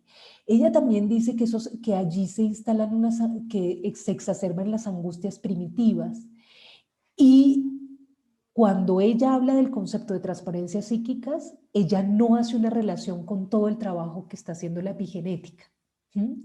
Pero si somos buenos hermeneutas, ¿sí? Vamos a poder empezar a tejer estos 3 hilos de transparencia psíquica con lo que hace la epigenética, que se los traté de resumir en 3 segundos de manera muy responsable, y lo que estamos hablando de las investigaciones de la neurofisiología, ¿no? Ahora bien, cuando emerge la memoria, ¿sí? ¿qué es lo que sale cuando sale el sol? Digo yo, ¿no?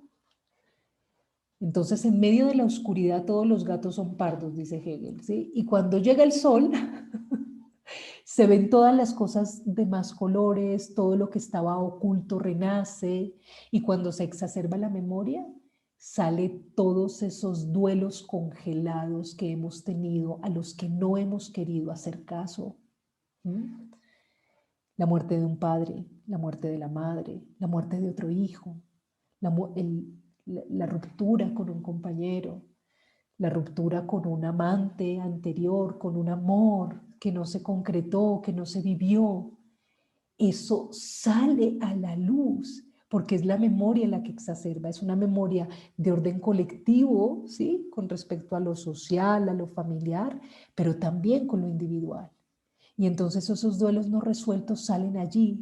A mí me dicen, Aleja, yo no sé por qué en la gestación me estoy soñando con mi antiguo amante, y todo el tiempo me encuentro con él en todas las noches y ya me siento mal porque no sé si tengo algo pendiente. Y hablamos de esos sueños y le digo, ¿y qué es lo que hay que decirle a él o a ella? ¿Qué es lo que hay que resolver allí? ¿Qué es lo que está emergiendo ahí?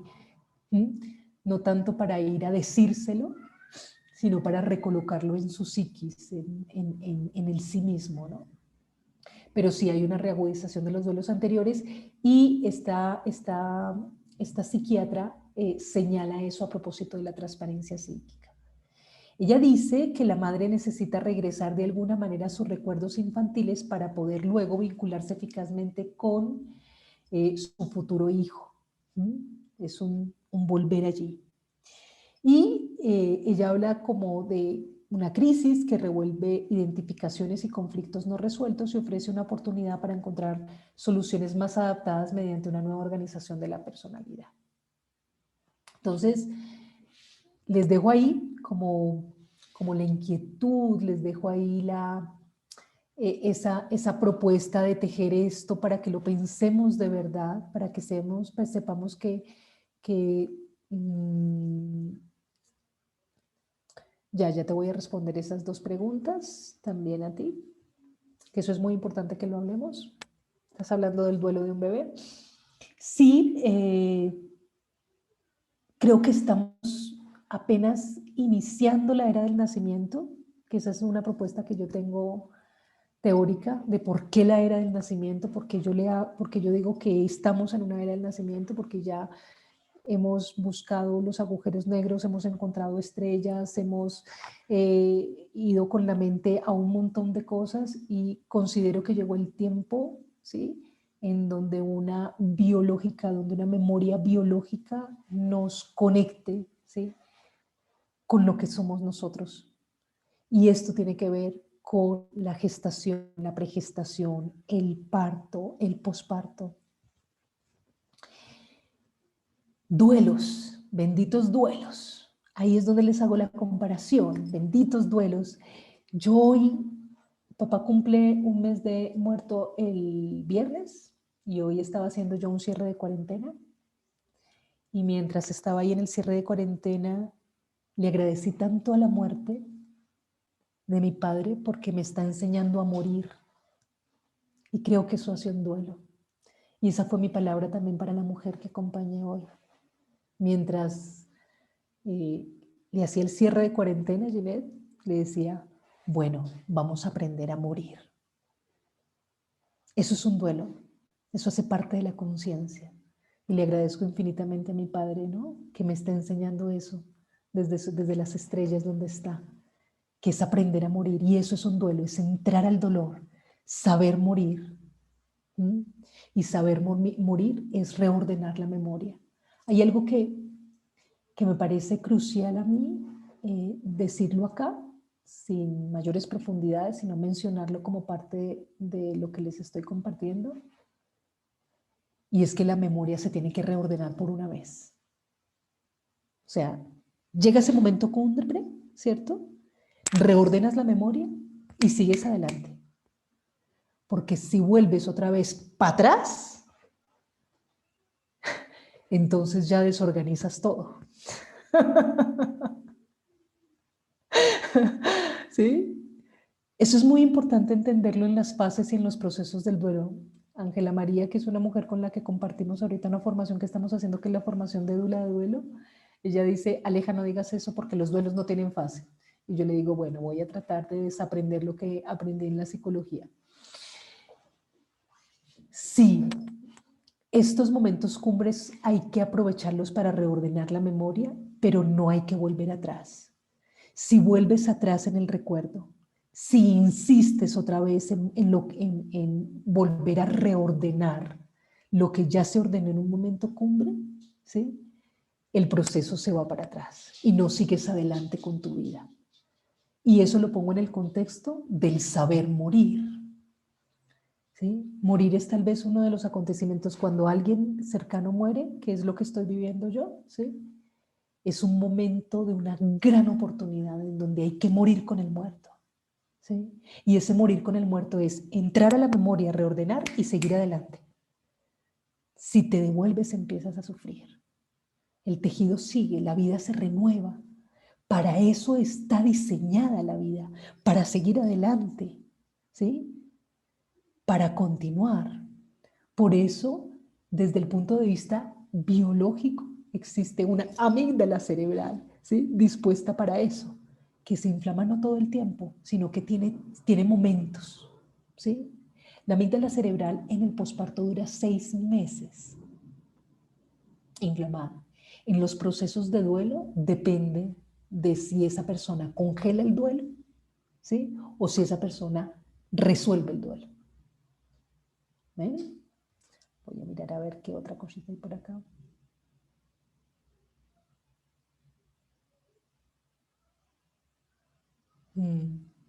Sí, uno entierra una vez, mamá. Es así. Y hay que seguir, porque si te devuelves, ya es recuerdo, ya es nostalgia, ya son otras cosas, Karen. Ahorita vamos a retomar las preguntas, los comentarios que nos están haciendo en el chat. Entonces miren que yo les estaba diciendo que eso se inflamaba, les estaba contando del posparto y voy, claro, con este acontecer que estoy viviendo, yo digo, bueno, ¿y qué pasa con el duelo? La amígdala tiene un importante papel en el estrés y en las situaciones angustiosas. Esta estructura es esencialmente un procesador de la angustia. La información que llega a la amígdala es interpretada como peligrosa o no. La repetición o la intensidad de la experiencia hace que la amígdala se hipersensibilice.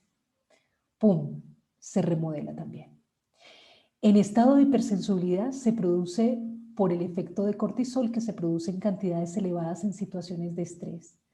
De esta manera, pónganle cuidado a lo que dice, se forman huellas némicas o estructuras interpretativas nuevas que asignarían una emotividad negativa y que predominarían sobre las interpretaciones racionales de los eventos que le ocurran al sujeto que haya padecido varios episodios estresantes o de gran intensidad. Aquí están mencionando sobre todo, ellos hablan de los duelos complejos, ¿sí? Que lo llaman así, que un duelo complejo es el duelo de una persona muy cercana o de alguien que haya muerto por un accidente, por un impacto, por un asesinato, ¿no? Y allí, otra vez, la amígdala es protagonista. Me llama mucho la atención, ¿sí? En donde se forman huellas némicas, ¿sí? O estructuras interpretativas nuevas. Eso me parece crucial y me parece que es para poderlo masticar un poco más, a ver qué es lo que está haciendo esa amígdala en ese proceso de duelo, pero que lo hace al tiempo en el proceso de posparto, y allí dejo la comparación, ¿no? Y en el posparto, inflación de la amígdala cerebral, revisión de los vínculos primarios, emergencia de duelos no resueltos en la infancia con madre, padre, con la pareja, estado de alerta permanente y una reestructuración o reorganización de la memoria y por ende de la representación de su yo.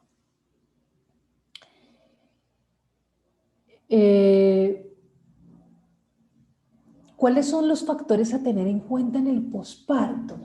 ¿Sí? Y aquí me refiero pues a las personas con las que yo comparto la formación, ¿no? ¿Qué es lo que hay que tener en cuenta allí cuando estamos trabajando en el posparto?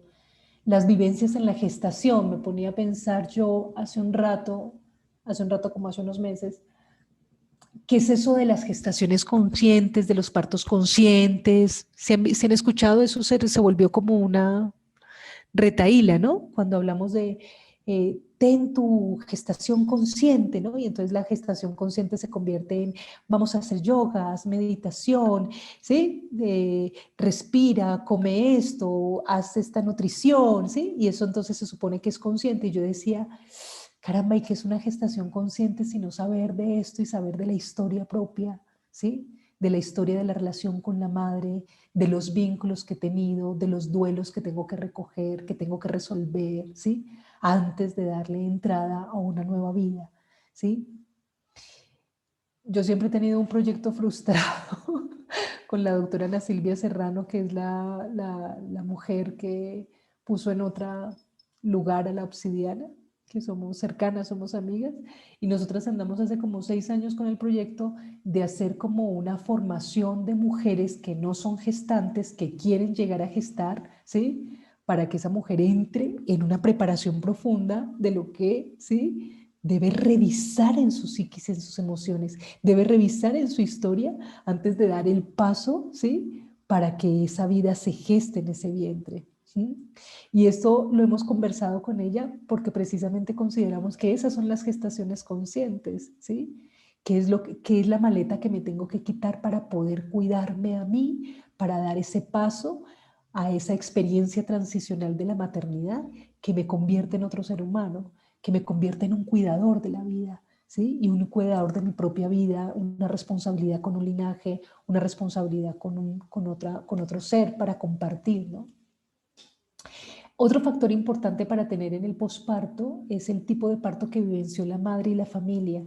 Si hay un parto eh, con una experiencia no tan llena de bienestar para esa familia, eso redunda, ¿sí? en ese posparto, porque digamos que toda esa nota mental con la que se va la madre es ¿y por qué no fue como yo quería? ¿Y por qué tuvimos un traslado? ¿Y por qué entonces fue cesárea? ¿Y por qué pasó esto? ¿Sí? Y entonces llegan ahí las culpas, digamos que tiene mucho material cuando la experiencia del parto no ha sido lo que ella había pensado, lo que se había ilusionado también con eso, ¿no? Otro de los factores importantes para tener el posparto son los cuidadores, quiénes van a estar cuidando a esa mujer, ¿sí? Yo siempre les menciono a las personas con las que trabajo, les digo, nosotros como equipo de trabajo te vamos a cuidar, tenemos 7, 8 visitas para entregarte, ¿sí? Pero ¿quién más va a estar allí? Va a estar el hombre, cuánto está trabajando, va a estar tu mamá, va a estar tu tía, va a estar otra persona. Necesitamos que tengas una red de apoyo, ¿sí? Colectiva para poder estar ahí atento a esas emociones, a esos silencios, a lo que hay que reordenar, lo que hay que hablar, porque esa reordenación es mucho más fácil si se habla y si se escucha sin juicios, ¿no? El descanso es primordial, Ginette, ¿no lo decías? ¿Sí? Estoy cansada, ¿sí? O sea, esencialmente estoy cansada, ¿no? Entonces mirar a ver de pronto si instauras unos buenos baños de plantas con ese bebé para ver si esa chiquita puede dormir un poco más de tiempo, ¿sí? Si de pronto, acá me van, mejor no lo digo, de pronto si puedes descansar un poco más, si puedes, se le puede dar leche de otra manera a la pequeña para que tú puedas dormir unas 4 o 5 horas más, ¿sí? Porque no hay nada más peligroso, como lo he dicho muchas veces, que un mamífero cansado, o sea, eso es completamente peligroso, ¿sí? El nivel de tolerancia es muy pequeño, ¿sí? La agresividad se vuelve, ¿sí? A flor de piel, ¿sí? Y una mujer brava que no quiere nada, frustrada, arma un ambiente muy duro en la casa, ¿sí? Y todo ya después parece que todo se desorganizó y resulta que también son cosas tan concretas como descansar, ¿sí? Y si necesitas descansar, si cada 2 horas se levanta ese bebé a pedir teta, pues tenemos que solucionar de manera muy práctica, muy sabia, ¿sí? Otras maneras para darle la leche, ¿sí? No te estoy hablando de un tetero, te puedo estar hablando de un vasito, te puedo estar hablando de una jeringa, en donde otro cuidador entre allí, ¿sí? Para que tú puedas descansar 4 y 5 horas, porque ahí es mucho más importante que tú descanses, ¿sí? Porque si no también se altera el sistema nervioso central, se altera el sistema inmunológico, ¿sí? Todo va empezando a colapsar de alguna manera, entonces ahí hay que ser muy prácticos, redimensionando lo que pasa en el posparto, porque muchas veces es, si vas a dar teta exclusiva, entonces tiene que ser exclusividad, te tienes que parar 150.000 veces, te tienes que, ¿sí? Y es una exigencia de qué buena madre soy, ¿sí? Y entonces, ¿cómo estoy planteando la nueva maternidad con mis hijos, en donde voy a estar presente, ¿sí? Y entonces voy a tener la comida, arreglar, voy a armar mis proyectos, voy a dar teta todo el tiempo, y uno dice, ¿cómo vas a hacer eso? ¿Cómo lo vas a hacer? ¿Sí? Además, porque ¿sabes? El chakra 2, que es de creatividad, queda expandido después de que se pare, y entonces todas las mujeres con 3 y 4 meses del bebé acá quieren hacer todos los proyectos del mundo, todas las formaciones del mundo, ¿sí? Quieren convertirse en 50.000 cosas, y yo digo, bueno, pues hay que equilibrar el chakra 2.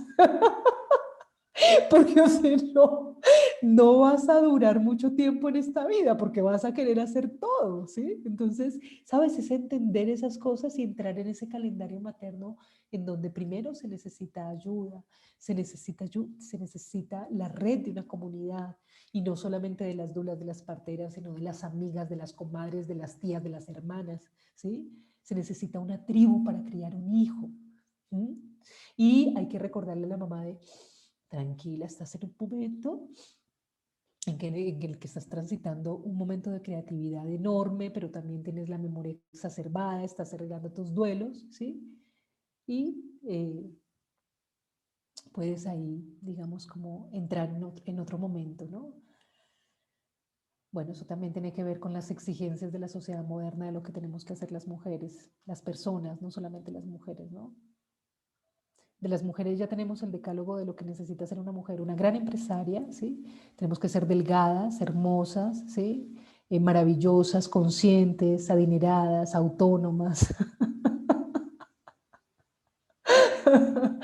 Pero ¿de qué me dices de los hombres? También una exigencia, sí, tienen que ser grandes amantes, líderes, inteligentes, ¿sí? Esa exigencia, ¿de dónde llegó? ¿Eso qué es? ¿Sí? Y eso ahí se entra en la maternidad allí con todo eso, con todo ese sistema de creencias, y claro, eso se arma una gran explosión. ¿Sí? Y por supuesto que también está lo que vives tú, Ginette, pero también lo que vive mi amiga May, que es más de un hijo, ¿sí? Entonces, no estoy atendiendo solamente un vínculo, no estoy construyendo un vínculo con una persona recién llegada, sino sostener los vínculos que tengo con los otros, ¿sí? Reacomodar esos momentos para enriquecer esos vínculos, ¿sí? Hacen parte también de esas angustias, y entran como unos factores allí, ¿sí? Que sopesan como la gravedad, si ustedes me permiten, la gravedad de lo que significa un posparto, ¿no? Mm. Mm, Bueno, ya dándole cabida como a ir como terminando, porque si no, yo me puedo quedar acá hasta las 2 de la mañana, chicas. Entonces, a propósito de nuestros hijos, hay que ir a contar un cuento, hay que ir a arruncharse con unas hijas, ¿sabes? A propósito de eso que somos madres.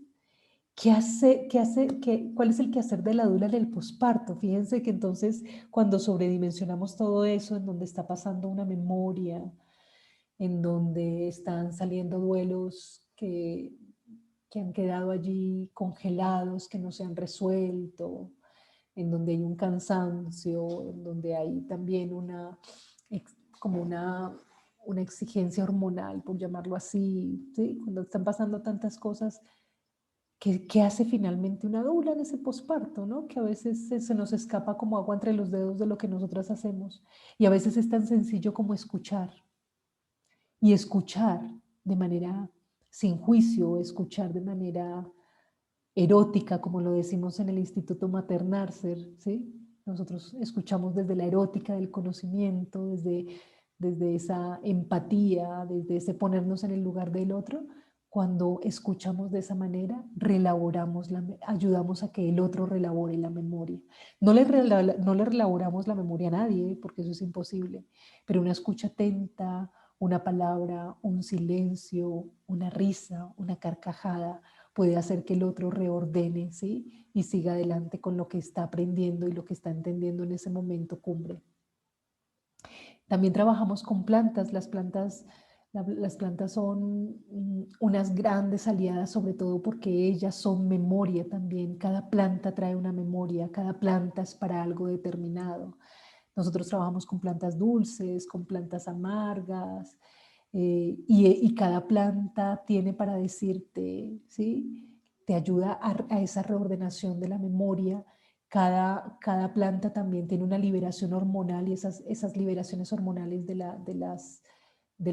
las plantas cuando se hacen los baños son absorbidos a través de la piel y esa información llega a ese cuerpo.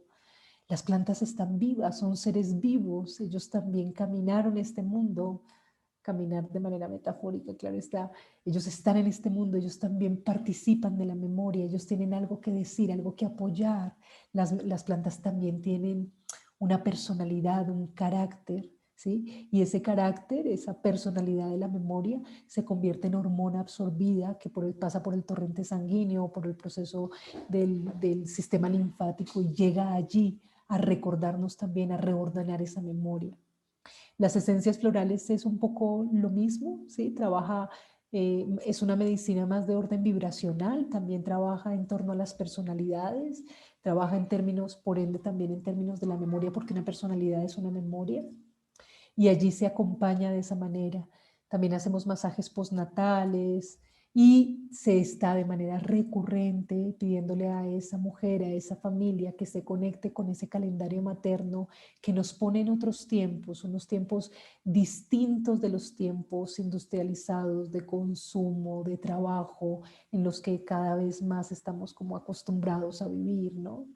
Y creemos que todos los tiempos son iguales y que el tiempo materno es igual. Entonces, ya como dijo Ginette, ¿no? Entonces yo ya tengo mi hijo y ya el otro día trabajo y lo pongo acá al lado en el coche y entonces me pongo a escribir y ya, y es cuestión de organizarme, le doy el tetero, hago esto.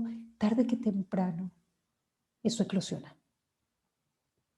¿Mm? Porque ese calendario materno es un calendario astral. Eso no es un calendario individual.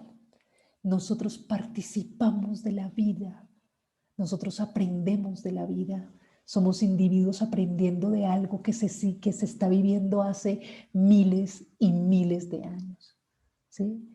No somos un ente egoico que se está inventando la vida, no, nosotros participamos de eso. Cada evento que vivimos, ¿sí? Cada gestación que hacemos, cada parto, cada posparto, cada muerte, es de la manera en cómo participamos de algo que ya existe antes de que nosotros viviéramos y llegáramos acá, que es la vida misma. Entonces, que no se nos olvide que nosotros nos conectamos a calendarios maternos de la misma manera en cómo nos conectamos con estos aprendizajes de la vida, teniendo como premisa fundamental que la tierra es una escuela y que venimos a aprender y que somos un espíritu viviendo una experiencia humana. Y también lo que hacemos parteras y dulas es construir ritos, ¿sí? Momentos de cierres, de aperturas, momentos de concentración, ritos de paso, ¿sí? Rituales, ¿sí? El ritual es un tipo de conocimiento que se conecta con el alma. No es lo mismo conocer el 2 más 2 es el igual a 4, a comprender y entender cuando algo está muriendo de sí, cuando algo está renaciendo en sí, cuando me convierto en madre, cuando me convierto en padre. Eso tiene un lenguaje especial y el rito para mí es el lenguaje de esas cosas fundamentales que se aprenden también. Y la presencia es fundamental allí. No sabernos solas, saber que estamos a una llamada, Ginette, para hacer ese cierre de cuarentena, que se vale también pedir ayuda, que se vale decir necesito esto, ¿sí? Que no te sientas sola, ni tú ni las personas, ¿no? Se puede hacer, eso no es tan difícil, no todo está mediado por el dinero, de eso no se trata esto, ¿sí? Entonces hay que manejar, se trata más bien como de cuidarnos entre todos. Yo creo que allí es algo importante para hacer la diferencia, ¿no?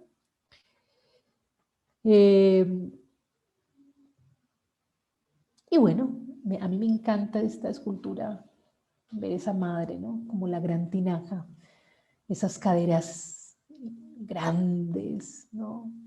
Esa tinaja que somos, ¿no? Y esa tinaja de la que participamos. Hoy terminando el cierre de cuarentena que le estaba haciendo a una mujer, le decía, quiero que agradezcamos, ¿no? Nosotras las mujeres, le agradezcamos a la Gran Madre Tierra por hacernos partícipes de lo materno. Porque esa Gran Madre, la que pare todos los días, las que pare las plantas, pare las piedras, los ojos de agua, ¿sí? Las nubes, esa es la Gran Madre de todo, ella pare la vida todo. Y cuando nos hacemos madres, ¿sí? Y nos hacemos padres, participamos de esa experiencia de esa Gran Madre, de esa gran tinaja que todo lo contiene. Vamos a ir entonces al chat porque hay unas preguntas allí. Que sería, Yusmaira nos dice, hola Aleja, el perder un bebé de pocas semanas, ¿qué sucede ahí con la memoria? Era mi segundo hijo después de 8 años, de esperarlo perdí de 6 meses. Yusmaira, te abrazo, no estás sola, sería muy bello que pudieras establecer un diálogo también con organizaciones que están, digamos, trabajando eso. Quiero que busques a HIC Fundación, que son como los aliados de Maternarcer para trabajar esa otra cara de la maternidad. Quiero decirte que toda mujer, así no, su hijo no está en brazos, es madre. Por ende, tú estás viviendo, digamos, una experiencia transicional también. Te tienes que dar a la tarea de trabajar, ¿sí? Esa maternidad en el cielo, como lo llamamos con HIC Fundación, porque tú no has dejado de ser madre, ahí hay una presencia de ese bebé, por pequeño que parezca, y ahí hay una memoria que también se está actualizando, está emergiendo a través de la formación de Dula de Duelo que nosotras llevamos a cabo. Estamos construyendo y estamos construyendo un oficio, formándonos, ¿sí? Y formando a mujeres en todo este tipo de acompañamiento, porque esto también hace parte de la maternidad y eso lo tenemos que entender. Ahí hay un hijo del cual te tienes que hacer cargo, ahí hay una historia que tienes que integrar, ¿sí? No es un hijo que vas a ver crecer, pero es un hijo que estuvo en tu vientre y es un hijo que tú integras para ti, ¿sí? En tu historia y seguramente va a recolocar también toda tu memoria y, y, y ahí hay una invitación de la conciencia también, ¿no? Voy a seguir, a ver. Sin duda, ¿qué pasa con todo esto cuando no se tiene que integrar el nacimiento, pero sí el fallecimiento del hijo? Fíjate, sí, que estoy, digamos, como respondiéndote a ti también a Yusmaira. Es necesario entender que el fallecimiento de un bebé no es el grado cero de la maternidad, vuelvo a decirlo, ¿sí? Nuestros hijos en el cielo son otra relación y otro vínculo trascendental que construimos con ellos. Yo soy madre de 5 hijos, pero tengo 2 conmigo aquí en la tierra, pero tengo 3 en el cielo. Y siempre me presento así, porque ahí hay un vínculo que tengo con ellos, hay una historia que hay ahí, yo soy madre de ellos, ¿sí? La muerte, la ilusión o la mentira más grande que nos han contado como sociedad es que la muerte no es fértil, es que la muerte es lo peor, es el final. Eso no es cierto, ¿sí? Más allá de algún tipo de creencias espirituales de que hay otra vida después de la muerte, más allá de eso, la muerte es un acontecimiento que trae vida para los que nos quedamos aquí, trae muchísima vida. Lo que pasa es que tenemos que desestructurar nuestro sistema de creencias con respecto a la muerte. Y un hijo, ¿sí? Es un hijo.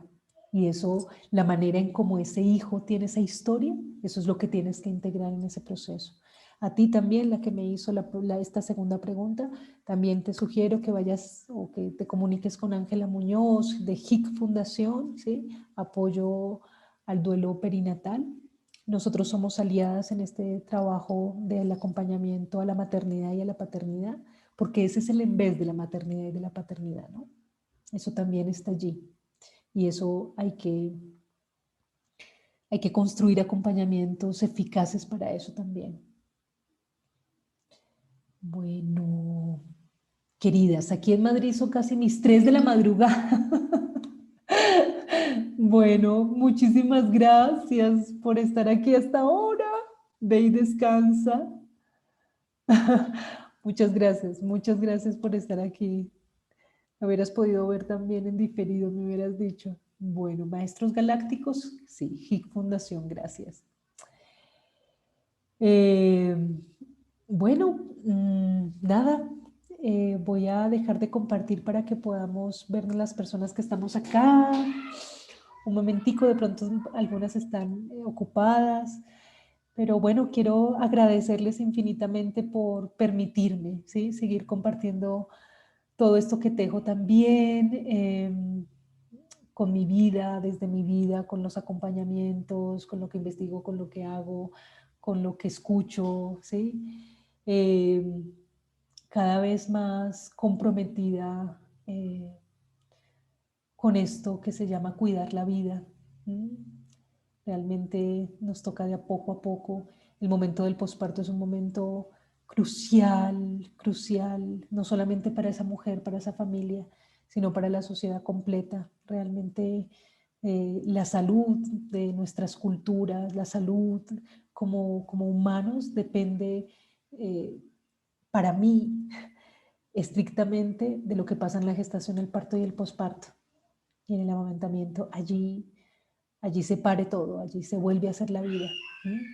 Y allí en ese cuidado primal, todos tenemos que estar involucrados, mamás, hermanas, amigas, amigos, ¿sí? Que la colectividad y la comunidad se venga por ahí, sería muy lindo. Muchísimas gracias a todas y a todos, ¿sí? Por estar aquí, por estar 3 horas conmigo. Ah, no, 2 horas. Creí que 3. Yo dije, no, pero ¿qué es esto? Nada, muchas gracias y nos vemos en otra oportunidad. Yo voy a estar haciendo mucho estos masterclass para irles contando ahí cómo vamos ahí caminando esta tierra. Gracias a todas. Que tengan una gran noche y descansen. Nos llamas, Ginette, por favor. Ahorita hablamos. Cuídate mucho, hermosa. Gracias.